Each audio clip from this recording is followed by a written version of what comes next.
Today I'm going to be showing how to hopefully resolve the blue screen of death associated with the WHEA underscore uncontrollable error alert in Windows 10.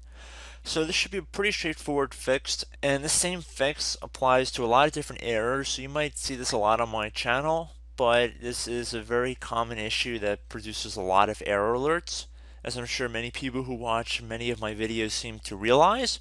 But nonetheless, I do like to make a brief tutorial highlighting for this specific error for people who are looking for this.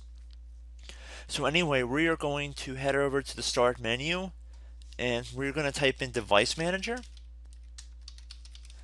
Should be listed directly above Control Panel, and it should be the best match on our search results. So you want to left click on that.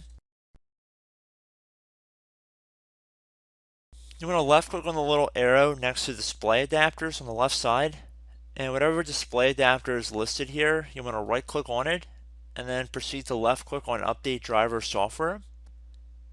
And then when you're asked to how do you want to search for the driver software, select Search Automatically for Updated Driver Software, should be the first option. So it'll begin to scan online automatically, and then it'll say the best driver for your software is already installed. Now please keep in mind, if you're still experiencing this issue, you can manually go online to see if there's new driver updates for your driver, and then instead of clicking on automatic, you would just select Browse My Computer for driver software. I have made a video tutorial showing how to do this, and then at that point you just follow along the instructions of that tutorial, and hopefully you should be good to go. So I hope this brief tutorial helped you guys out, and I will catch you in the next tutorial. Goodbye.